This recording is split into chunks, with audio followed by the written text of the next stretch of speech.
Bom dia. Tudo bem. Bom, nós estamos aí desenvolvendo essa série Alelon, ou Alelon, né? E se você não sabe, essa é uma expressão da língua grega que se traduz por uns aos outros. Essa ideia de mutualidade, né? Da unidade do povo de Deus.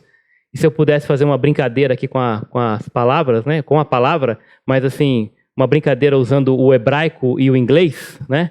Porque essas duas letrinhas aqui no hebraico traduzem o nome de Deus, né? El. No inglês, al é todos, né? E o on dá a ideia de ligado. Então, diríamos que o alelon são todos ligados em Deus, né? Pode ser, né? Fica legal. Muito bem. Já estudamos sobre o amor. Amai-vos uns aos outros. Essa é a base de tudo, né? Sem o amor, o restante aí não funciona. E falamos também, me ajuda a lembrar aí, sobre aconselhar, instruir, ensinar, né? Uns aos outros. Falamos sobre encorajar uns aos outros. Aconselhar uns aos outros. A Bíblia vai, né, ter diversos mandamentos recíprocos, né, uns aos outros. E muitos deles, a maioria, todos positivos. Mas o que nós vamos estudar hoje é um desses negativos. Tá bom? Projeta pra gente aí. Não faleis mal uns dos outros. Pois é. Se você fizer aí um checklist nas suas redes sociais, ou WhatsApp, ou Facebook, repara quantas mensagens você recebeu, quantos artigos aí você leu, quantos textos, só nesse fim de semana, de gente falando mal de outras pessoas, ou de outra pessoa. E, infelizmente, quem sabe até quantos você enviou, quantas mensagens você mandou, quantas conversas você trocou falando mal de outra pessoa. Seja ela conhecida sua, no sentido de ser um familiar, um amigo, um irmão, ou pessoas públicas, né? Quantas mensagens você recebeu ou enviou, pensando no fim de semana ou pensando na semana? Quanta? Falando mal dos outros. Impressionante isso. Esse texto será o nosso texto principal, mas nós vamos abrir muito a Bíblia hoje. Já fica aí, esquentando a mão aí, que nós vamos para lá e para cá, tem muito texto. Tá bom? Mas esse texto é o que eu vou usar como base. Tiago capítulo 4, versículos 11 e 12, onde vem a referência direta ali desse mandamento recíproco, não faleis mal uns dos outros. Irmãos, é interessante porque começa falando para quem? Para quem que ele está falando? Para a igreja. Irmãos. Pastor, é verdade. Irmão fala mal de irmão? Pois é, irmão. E olha, eu poderia pegar essa frase, irmãos. Aí o mandamento. Não faleis mal uns dos outros, ponto. Poderia me sentar aqui, ou então falar, gente, bom domingo, é isso. Precisaria mais alguma coisa? Não é suficiente o mandamento bíblico direto? Irmãos, não faleis mal uns dos outros, Deus abençoe cada um, vão para casa, aprendam isso e pratiquem. Mas para que vocês não falem mal de mim, eu vou desenvolver aqui um pouco esse texto, tá bom? O autor Tiago, que é irmão de Jesus, o autor desta carta, um dos líderes da igreja primitiva, ele diz assim, aquele que fala mal do irmão ou julga, então você vê que ele compara, né? Ele coloca ali, né, um sinônimo nesse sentido, eles se intercalam, eles andam juntos, o falar mal e o julgar. Quem fala mal ou julga seu irmão, fala mal da lei e julga a lei. Ora, se julgas a lei, não és observador da lei, mas juiz. Um só é legislador e juiz, aquele que pode salvar e fazer perecer.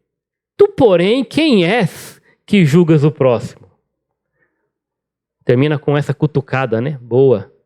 Começa com a cutucada e termina aqui com a cutucada, né? Não julgue, não fale mal. Quem é você para falar mal, para julgar o teu próximo? Tá bom? Falar mal, olhando para essa palavra no original, ela significa literalmente falar contra. Né? E aí descreve muitos tipos de discursos nocivos. A contestação, por exemplo, contra uma autoridade legítima, isso lá em Números capítulo 21, é visto claramente quando o povo de Israel fala contra Deus e fala contra Moisés, a autoridade, a liderança de Moisés, o povo fala contra. Pode ser também no aspecto de caluniar alguém em secreto, pode ser também no aspecto de fazer acusações incorretas, falar aquilo que não procede, fake news, a gente vai ver um pouquinho também. A forma dessa proibição de Tiago, então, subentende que os seus leitores, eles já estão fazendo isso. Eles estão falando mal uns contra os outros, né? Numa dessas formas ou mais delas. E precisam, então, parar de fazer. Por isso que ele diz, não falem mal. Ou seja, parem de fazer isso, porque a ideia ali dentro do contexto da carta de Tiago é que eles já estavam fazendo isso, né? Falando mal uns dos outros. Muito bem.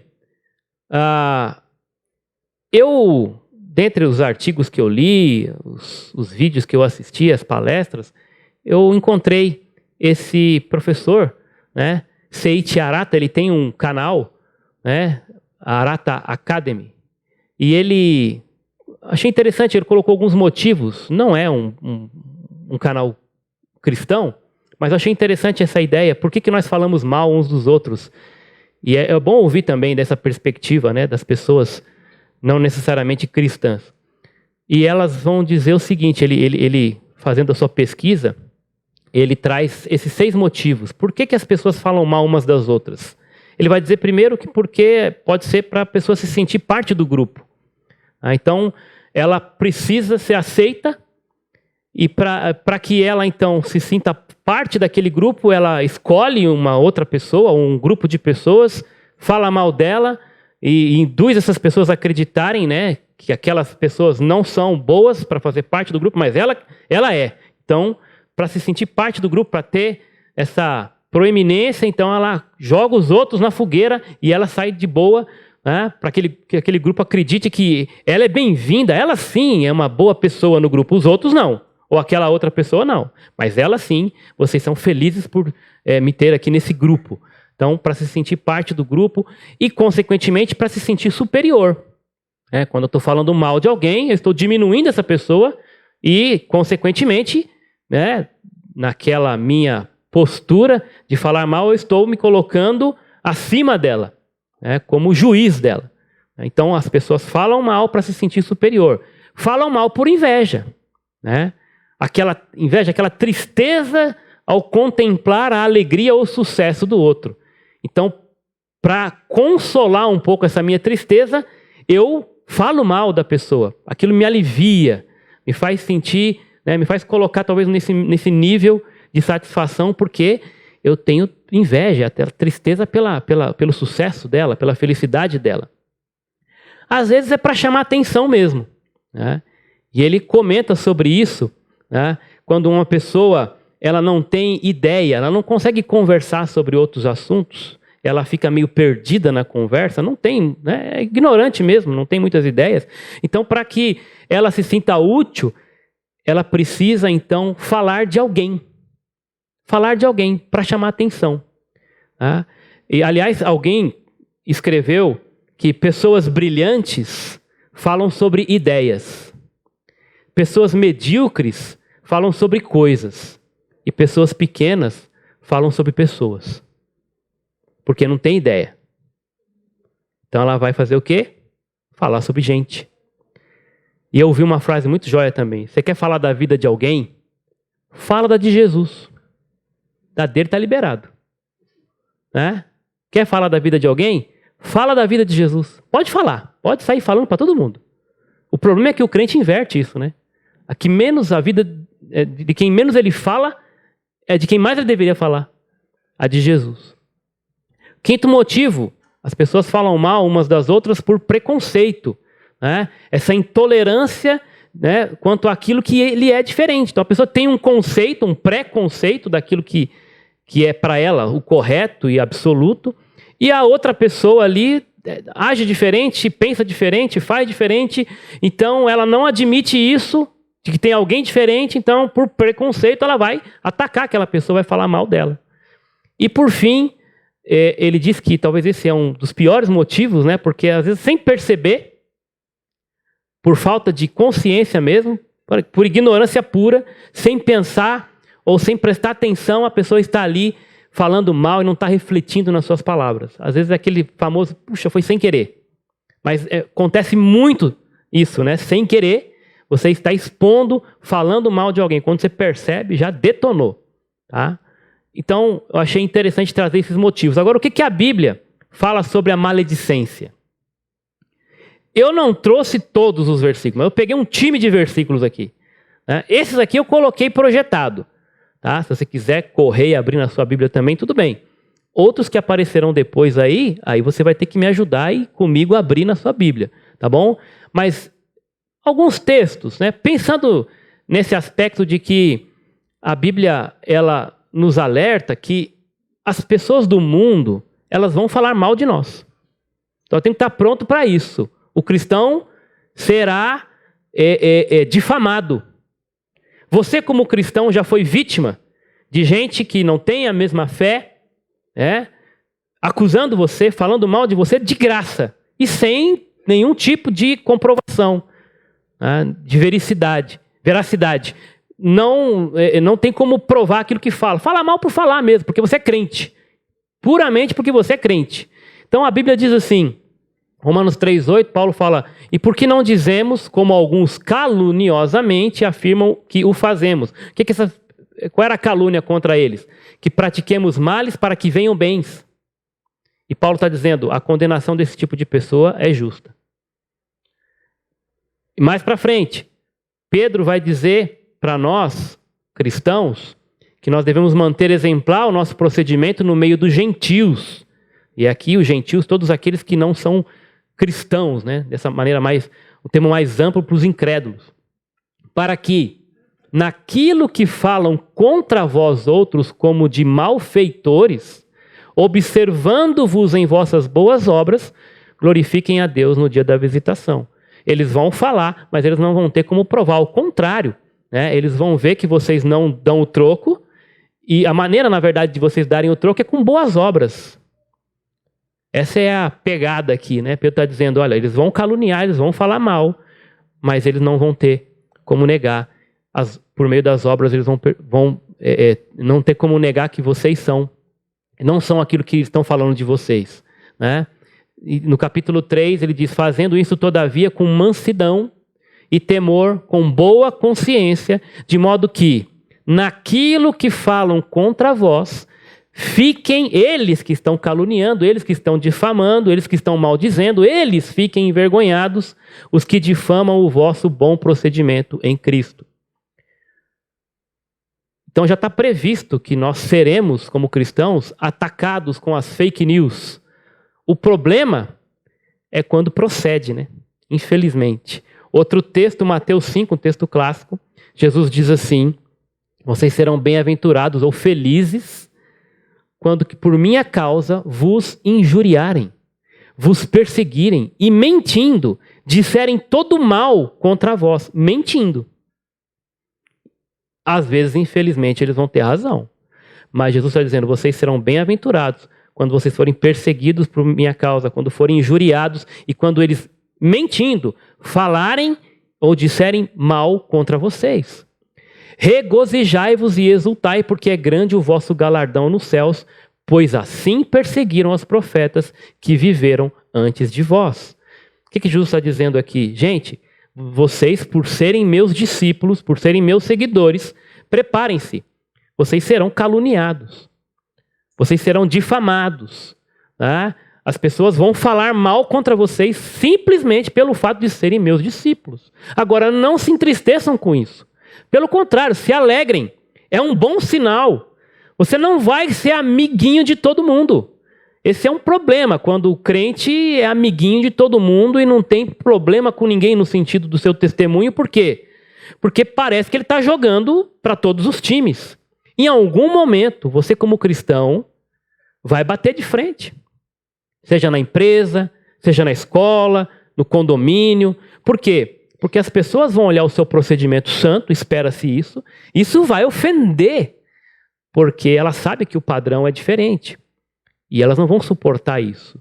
Né? Isso vai ser uma agulhada, né, no íntimo dessas pessoas. E elas vão querer perseguir, elas vão falar, elas vão falar mal, vão querer, de alguma forma, trazer acusações para que o nome de Cristo seja envergonhado. Mas eles vão dizer, Jesus está dizendo, por causa do vosso bom procedimento, que vai ficar envergonhado serão eles. Porque não vai ter o que provar. Infelizmente, nem sempre isso se constata na vida de muito crente. Por quê? Porque ele dá motivo. Porque não só o procedimento dele é vergonhoso, como ele pratica esse tipo de coisa. Ele acaba se envolvendo nesse falatório. Falando mal dos vizinhos, falando mal dos colegas de trabalho, falando mal dos parentes, falando mal, enfim, das pessoas, daqueles que estão ao seu redor. Agora, quando o mundo fala mal do crente, isso já é esperado. O problema é quando isso acontece dentro da igreja. E esse é o ponto aqui. E aqui nós somos exortados. Paulo fala aos Colossenses, despojai-vos igualmente de tudo isso. Do quê? Ira, indignação, maldade e o que vem depois? Maledicência. Linguagem obscena do falar. E aí ele continua, mas eu quero dar ênfase aqui. Paulo ordena que nós temos que nos despojar, ou seja, lançar fora a maledicência. Tito, lembra-lhes que se sujeitem aos que governam, às autoridades, e olha que interessante isso, né? Devemos nos sujeitar aos que governam, às autoridades, ser obedientes, prontos para toda boa obra, e aí, dentro desse contexto, que pega muito nos nossos dias, né? Não difamem a ninguém, dentro desse contexto de obedecer às autoridades, de ser submisso a elas. E ele está falando de todo tipo de autoridade. Não é só pai e mãe. Ele está falando dos políticos também. Por mais que talvez o governo não seja satisfatório, infelizmente nós temos visto muito crente atacar e difamar pessoas. Pessoas, autoridades. E essa não é uma postura de cristão. Nem sejam altercadores, mas cordatos, dando prova de toda cortesia para com todos os homens. Isso está num contexto mais diretamente relacionado à autoridade. Timóteo, Paulo escrevendo a Timóteo, além do mais, aprendem, falando das viúvas mais novas, né? Falando delas, que elas vivem ociosas, andando de casa em casa, e não somente ociosas, mas ainda tagarelas e intrigantes, falando o que não devem. E ele diz, quero, portanto, que as viúvas mais novas se casem, criem filhos, sejam boas donas de casa, e não deem ao adversário, falando especificamente aqui do diabo, ocasião favorável de maledicência. Quem é que se aproveita da maledicência? O diabo. A maledicência é característica do diabo. Quem produz ou fala, né? Quem é maledicente está associando-se ao próprio Satanás. Ele vai dizer, com efeito, já algumas se desviaram seguindo a ele, né? Satanás. Por causa desse estilo de vida aí. Outro texto a Timóteo, a segunda carta, Paulo diz a ele, procura apresentar-se a Deus aprovado, como obreiro que não tem do que se envergonhar e que maneja bem a palavra da verdade, evita igualmente o quê? Falatórios inúteis. Evita falatórios inúteis e profanos. E quantas vezes nós como cristãos estamos gostando, simpatizando com esse tipo de gente ou de conversa. Começa uma roda ali, vem uma piadinha de mau gosto, uma difamação aqui, uma fofoca acolá, e nós estamos ali nos aproximando e dando ouvidos e fomentando isso até, dando crédito para esse tipo de conversa, de falatório inútil, né? E ele vai dizer: pois os que deles usam passarão a impiedade ainda maior. Além disso, a linguagem deles corrói como câncer, entre os quais se inclui Himeneu e Fileto. Ele cita dois, agora homens. Né? No outro texto ele falou das mulheres viúvas, e agora ele fala de dois homens que têm essa característica de gente que usa de conversa inútil e profana, que corrói como câncer. Mais um texto agora aos Coríntios, Paulo vai dizer: não sabeis que os injustos não herdarão o reino de Deus? E olha que forte isso. Não vos enganeis, nem os impuros, ele coloca na mesma categoria dos impuros, dos sodomitas, que são os adúlteros, né? Dos ladrões, dos avarentos, bêbados, e aí ele vem e fala: nem os maldizentes, nem os roubadores. O que acontecerá com esse pessoal? Ou não acontecerá? Não herdarão o reino de Deus. Isso aqui é uma característica de vida. Ah, então se um dia eu fiz uma fofoca, eu não vou para o céu mais, tenho que aceitar Jesus de novo. Não é isso que ele está dizendo. Esse aqui é um texto que mostra uma linha, uma característica de vida. Se a sua linha de vida passa por alguma dessas características, então você tem que reavaliar se de fato você já teve encontro com Jesus. Se a sua vida é uma vida de alguém maldizente, você convive com isso, é uma característica sua, tem que reavaliar se já entregou a vida para Jesus mesmo. Porque quem tem essas características não herdará o reino de Deus. Isso está escrito, literalmente, 1 Coríntios 6, 9 e 10. Não é uma opinião do pastor. Isso é uma palavra de Deus. Quem pratica isso, quem tem essa linha de vida, não herdará o reino de Deus. Provérbios 16, o homem perverso espalha contendas e o difamador separa os maiores amigos. Talvez você já tenha passado por uma experiência assim, de por causa de conversa inútil, por causa de difamação, de maledicência, perder amigos. Ou se separar de alguém por causa disso, que era seu amigo, sua amiga. Né? Talvez grupos de WhatsApp que se racham, que um sai daqui e outro sai de lá, e a família vai, já não conversa mais esse com aquele. Por quê? Por causa desse tipo de coisa. Né? Difamação. Sem lenha o fogo se apaga, e não havendo maldizente cessa a contenda. Então alguém que gosta de ficar alimentando esse tipo de pecado, né? Como alguém que fica alimentando uma fogueira com lenha. Maldizer é alimentar esse tipo de sentimento, de desgraça na vida, né? da comunidade, da família, da igreja, enfim. E por fim, quem, Senhor, habitará no teu tabernáculo? Quem há de morar no teu santo monte? A resposta: o que vive com integridade e pratica a justiça, e de coração fala a verdade, o que não difama com a sua língua, não faz mal ao próximo, nem lança injúria contra o seu vizinho. Em outro texto, o salmista vai dizer que Deus, ele odeia, ele abomina aquele que levanta contenda entre os irmãos. Abomina isso. Voltando para o nosso texto, Tiago 4, 11 e 12, eu quero propor aqui esses 3 pontinhos. Nós não devemos falar mal uns dos outros, porque isso ofende. Lá nesse texto nós vamos ver, ofende ao próximo, ofende a palavra, no caso ali a lei, e ofende ao Pai, a Deus. Então, nesse texto nós já temos 3 grandes motivos pelos quais não devemos falar mal uns dos outros. Porque é uma ofensa ao próximo, aos nossos irmãos, é uma ofensa à lei, à palavra, e é uma ofensa direta a Deus, consequentemente, ao Pai. Uma ofensa ao próximo, ele diz: não faleis mal uns dos outros. Gente, pessoas. Aquele que fala mal do irmão, ou julga seu irmão, enfim, né, está fazendo o quê?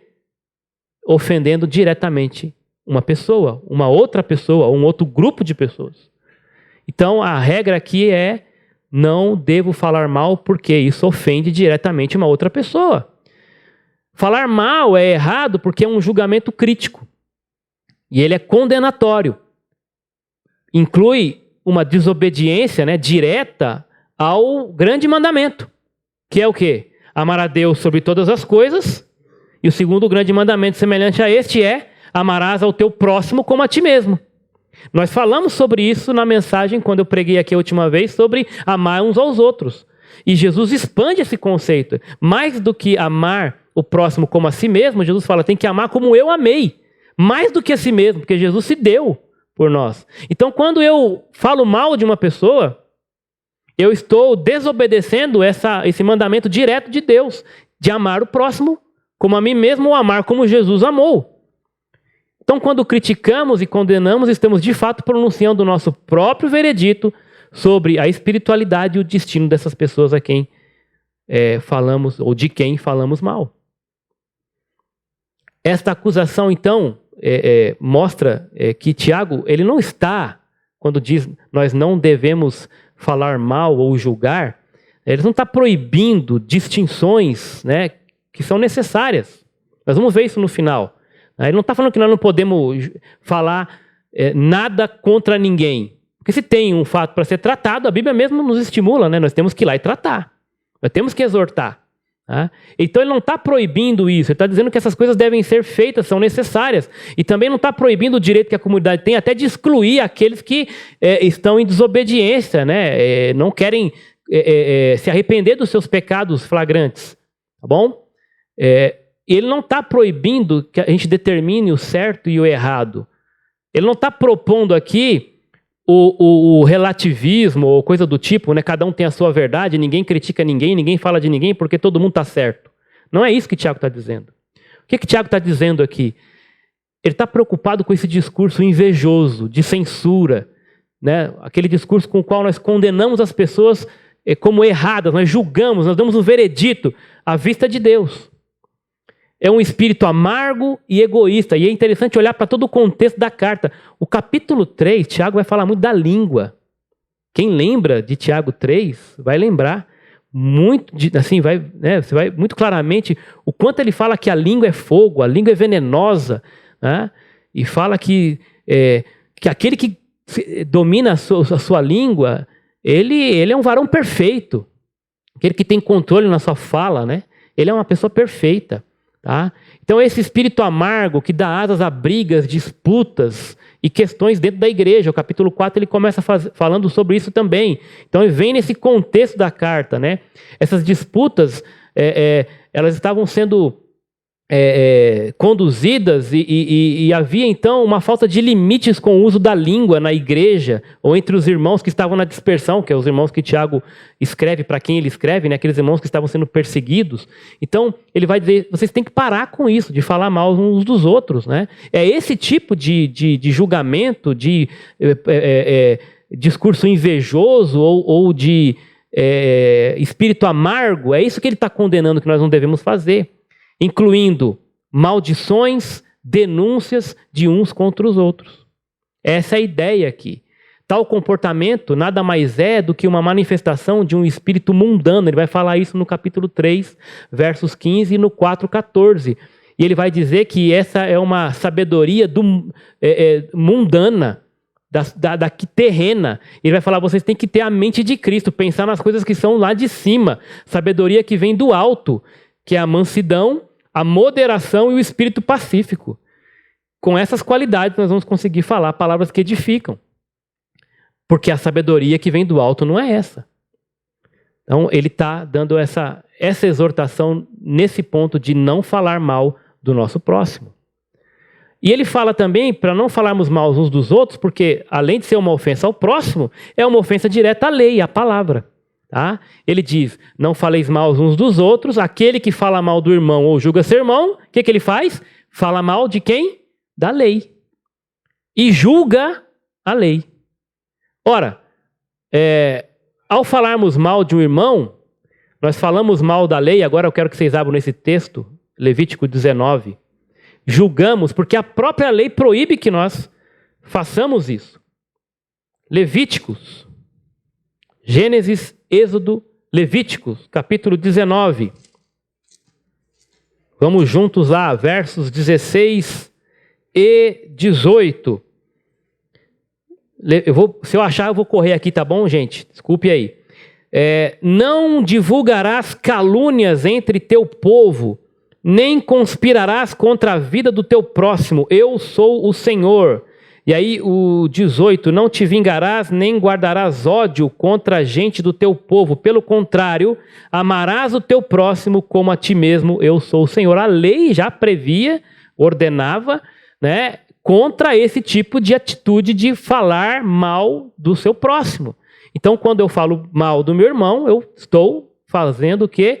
Julgando a própria lei. Geralmente, ponto 2 ali, nós fazemos isso em áreas da vida sobre as quais a lei de Deus não se pronuncia. Tem vários aspectos em que a lei ela não é clara, ela não pronuncia-se. Ela dá essa liberdade para, através do discernimento, nós analisarmos, julgarmos, né, as questões. Então, geralmente alguém fala mal quando pega um ponto que não é tão claro, né, e aí dentro dessa liberdade a pessoa vai agir, né, a Bíblia dá essa liberdade de agir como quer, dentro do discernimento espiritual. E aí ela acaba, então, em cima desse ponto que não é claro, criticando e falando mal dos outros porque não pensa igual a ele. Né? Muitas igrejas são assim. Né? Elas não aceitam comunhão com outras igrejas que pensam um pouquinho diferente dela em algumas questões doutrinárias. E aí, pior que isso, o fato de ser diferente não é um problema. O problema é quando você acha que por ser diferente só você está certo. E em muitos pontos, a Bíblia não se pronuncia claramente. Ela dá liberdade para a gente ter uma prática, né, um pouco mais flexível para um lado. Alguns vão entender que isso é um pouco mais... vai ser um pouco mais... conservador. Não tem problema. Mas o problema é quando você entende que aquele irmão que está fazendo diferente, ele está errado. Mas você não tem como defender isso na Bíblia. Então isso acontece, fazendo isso então, o que você faz? Acaba então achando um defeito na própria lei, porque a pessoa entende e ela consegue argumentar dentro do texto bíblico a liberdade que ela tem de fazer daquele jeito A. Só que a Bíblia também te deu liberdade para naquela prática, naquela forma de fazer de um jeito B. Nenhuma das duas ofende a Deus. Só que aquele que faz o jeito B acha que o A está pecando e chama o A de blasfemo ou de pecador, ou enfim, não quer comunhão com ele. O que ele está dizendo, em outras palavras? Que o A está interpretando errado a lei. Então, ele mesmo está dizendo que aquela lei daquele A não é a lei de Deus. Então, ele está julgando aquela lei. Então, nós também podemos fazer o quê? Né? Quando nós falamos mal da lei, quando nós tomamos a lei em nossas mãos e assumimos o papel de legisladores. E, ao fazer isso, então, julgamos a lei e achamos falta nela. Então, eu preciso corrigir a lei. Eu me vejo nesse direito de legislador, né? E tem muita gente que faz assim, infelizmente tem muita igreja que faz assim, que acrescenta coisas, porque aquilo não está completo.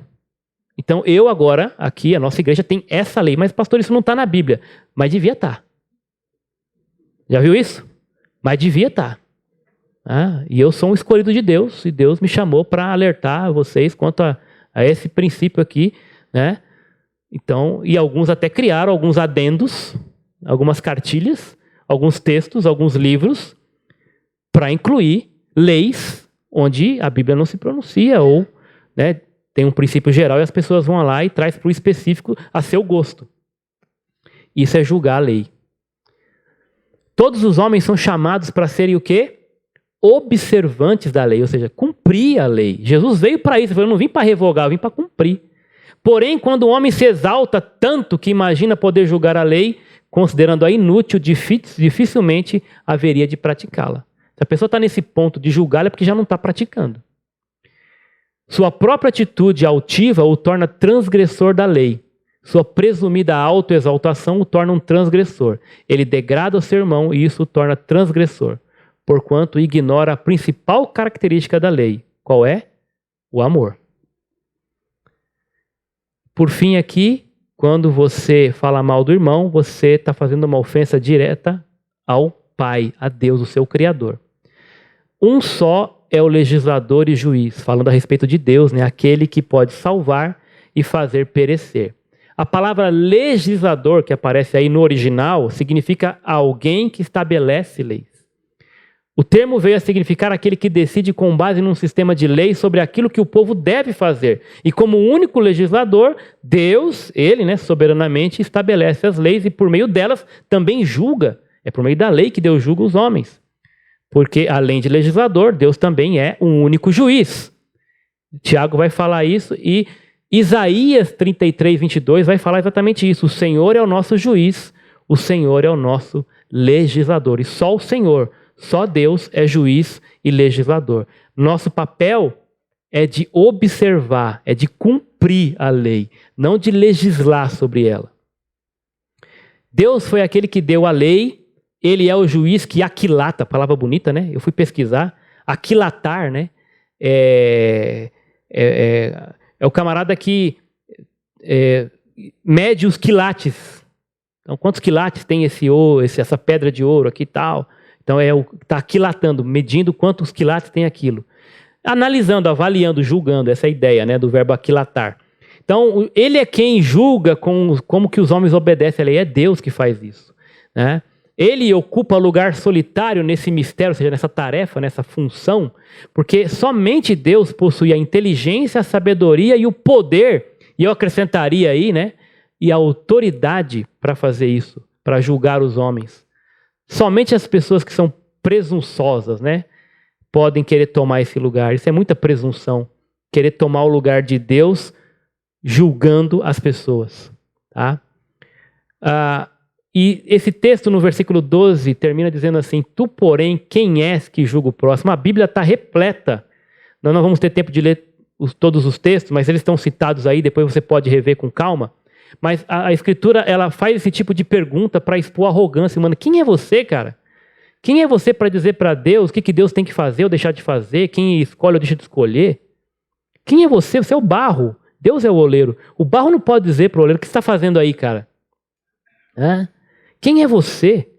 Então é somente quando nós perdemos essa convicção de pecado, um espírito quebrantado e a consciência da nossa própria pecaminosidade, que arrogantemente nos colocamos sobre os outros como legisladores e juízes.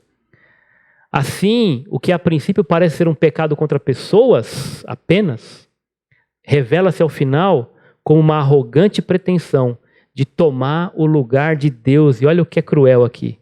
Quem é que tentou fazer isso? Quem é que tentou fazer isso? Tomar o lugar de Deus? Lúcifer. Quando nós falamos mal contra um irmão, olha onde vai desaguar isso. Nós estamos nos assemelhando ao próprio diabo, querendo tomar o lugar de Deus no julgamento daquela pessoa, que só compete a ele, que é o único legislador e juiz.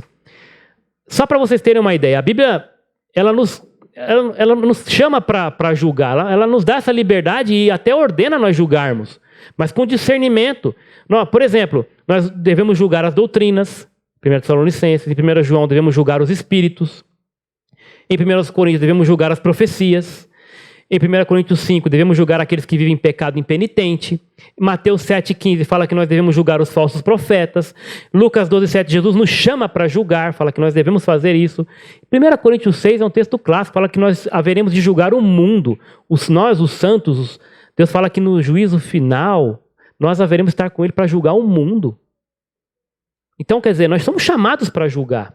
Agora, para terminar aqui, algumas dicas e princípios de como, então, nós podemos e devemos julgar. Quando nós somos julgar, qual cuidado nós temos que ter? Primeiro, julgue os outros sabendo que Deus também está julgando você. Certo? Na mesma, Mateus 7, 1 e 2 fala: na mesma medida em que vocês julgarem, vocês também serão julgados. Então, vocês devem julgar, mas lembre-se, Deus também está julgando cada um de nós, vai julgar todo mundo. Tá? Julgue todas as coisas. Vamos abrir esse texto, Provérbios 14, versículo 15. Alguns nós vamos ler rapidamente, não temos muito tempo, mas Provérbios 14, 15. Na verdade, vamos fazer o seguinte, vamos ler um texto para cada ponto. Vamos abrir primeiro em Hebreus 4,13, para o primeiro ponto ali, dizendo que Deus também é o nosso juiz, ele vai julgar a todos. Tá?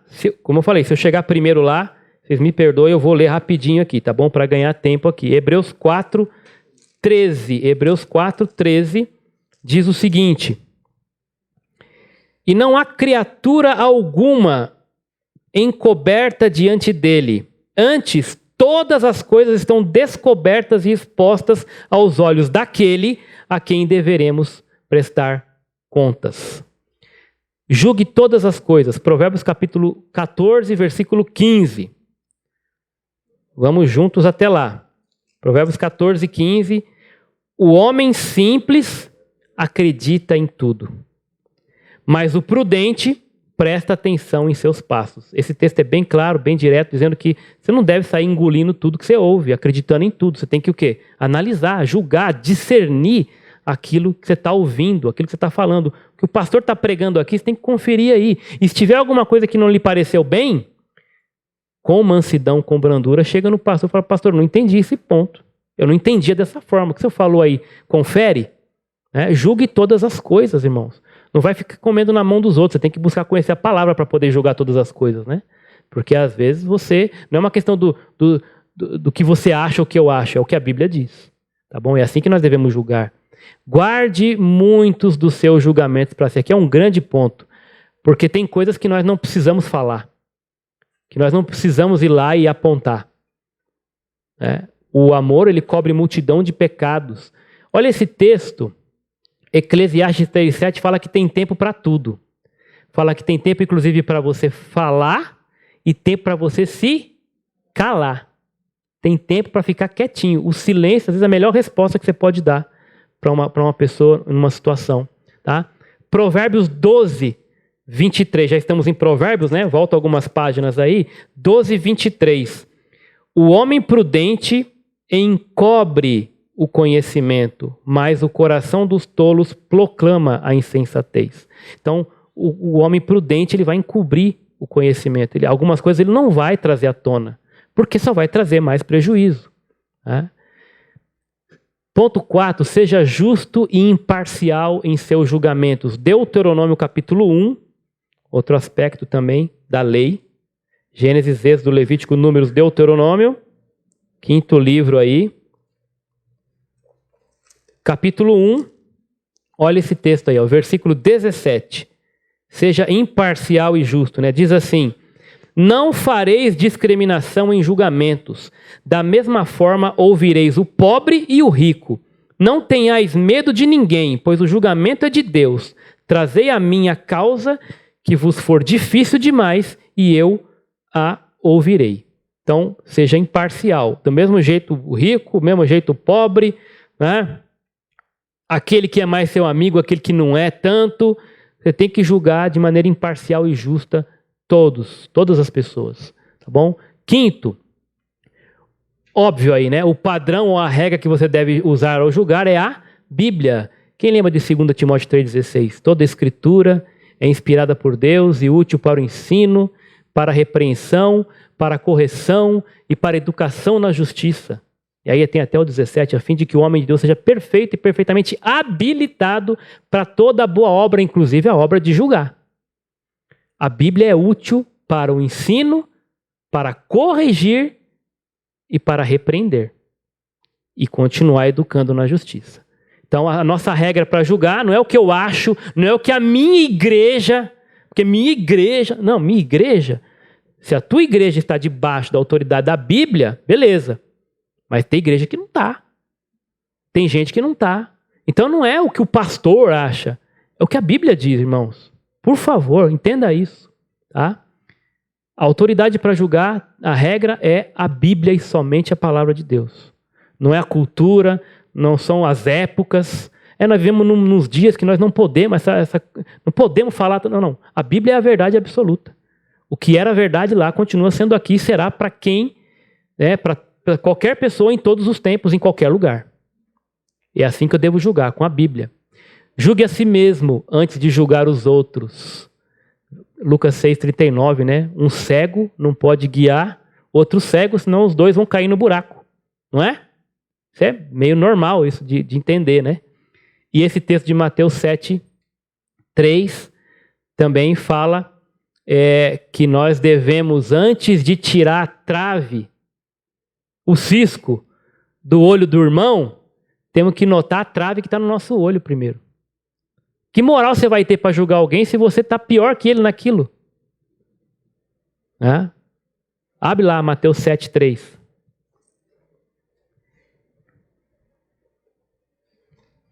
Mateus capítulo 7. Aliás, esse texto de Mateus 7 às vezes é muito mal interpretado, né? Mateus 7. 3 a 5. Pois, eu estou em Marcos, espera aí. Opa.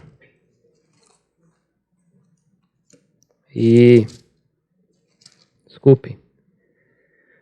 Por que vês o cisco no olho do teu irmão e não reparas na trave que está no teu próprio olho? Ou como dirás a teu irmão, deixa-me tirar o cisco do teu olho quando tens uma trave no teu? E aí ele diz, hipócrita, tira a primeira trave do teu olho e então enxergarás bem para tirar o cisco do olho do teu irmão. Percebe que Jesus não está falando que você não pode julgar. Ele está falando para você julgar. Só que para você julgar, primeiro você tem que tirar, acertar o que está na tua vida. Aí depois você vai chegar e ajudar o irmão a perceber o erro na vida dele. Tá bom? Antes de fazer algum julgamento, tenha certeza de que todos os fatos estão reunidos e interpretados apropriadamente. Provérbios 29, volta lá para Provérbios 29 agora. Nós já estamos terminando aí. Versículo 20. Analise todos os fatos ali, né? Tenha certeza de que tudo está reunido e interpretado apropriadamente. Provérbios 29, 20 diz assim: vês um homem precipitado nas suas palavras? Há mais esperança para o insensato do que para ele. Então não julgue precipitadamente. Junte todas as informações, reúna tudo, para aí você ter condições de fazer uma interpretação, um julgamento justo. Tá bom? Julgue com o espírito de mansidão. Gálatas 6:1, texto também bem conhecido. Abre lá, tá bom? Vamos lá comigo. Gálatas capítulo 6, versículo 1. Irmãos, se alguém for surpreendido em algum pecado, vós que sois espirituais, deveis restaurar essa pessoa com o quê? Com o espírito de humildade, ou de brandura, ou de mansidão. E cuida de ti mesmo, para que não sejas também tentado. E, finalmente, não julgue aquilo que você não conhece. Se você não conhece, fica quietinho, fique em silêncio. Se você não tem como julgar, não tem informação, não tem condições, então cale-se, não se pronuncie sobre aquilo que você não conhece, sobre aquilo que você não sabe. Vai gerar uma fake news. E tem gente que gera muita fake news e passa coisa que não sabe a procedência, sai passando para todo mundo, julgando, porque quando você está passando, você está concordando. Então você está fazendo um julgamento ali também. 1 Coríntios 4, 4 e 5 diz assim: pois, embora eu esteja consciente que não há nada contra mim, nem por isso me justifico, pois quem me julga é o Senhor. Portanto, nada julgueis antes do tempo, até que venha o Senhor, o qual não só trará à luz as coisas ocultas das trevas, mas também manifestará os motivos dos corações. Então, cada um receberá seu reconhecimento da parte de Deus. Lembre-se, se você não tem as informações, se você não conhece do assunto, não julgue. Fique quietinho. Não se precipite naquilo que você não conhece. Ok? Como diz o texto, não julgue nada antes do tempo. Concluindo, julgar é uma prática inevitável e bíblica. Deus providenciou muitos princípios em sua palavra a fim de nos equipar para essa boa obra. Enfatizar a importância de aplicarmos os princípios bíblicos nunca é um exagero. Agora, é melhor nos abstermos de julgar do que fazer indevidamente. Finalmente, aí lembrando das palavras de Jesus de novo em Mateus 7, 1 e 2, não julgueis para que não sejais julgados, pois com o critério com que vocês julgarem, serão julgados, e com a medida com que tiverdes medido, vos medirão também. Vamos falar juntos? Não devemos falar mal uns dos outros, porque ofende primeiro ao próximo, depois a palavra e por último ao Pai. Lembre-se disso. Como eu falei, eu poderia ter falado só o versículo, né? Não falem mal uns dos outros. Mas acredito que deu para a gente entender um pouquinho mais o que significa isso. Tá bom?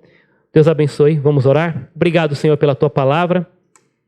E muitos textos foram trazidos aqui. Acredito que tenha ficado bem claro o quanto o Senhor odeia esse tipo de atitude de maledicência, de falar mal uns dos outros, e especialmente se tratando do teu povo, da tua igreja. Quando nós falamos mal, nós ofendemos as pessoas, o nosso próximo, ofendemos a lei do Senhor, e principalmente o Senhor, que é o dono, o único juiz, legislador. Pai, nos perdoe, nos ajude a mudar esse comportamento, A língua é fogo. Nos ajude, pelo Espírito Santo, de mansidão e discernimento, controlarmos aquilo que sai da nossa boca. E que aquilo que sair seja apenas palavras edificantes, que possam transmitir graça àqueles que ouvem. E assim o Senhor seja glorificado em nosso meio, em nome de Jesus. Amém.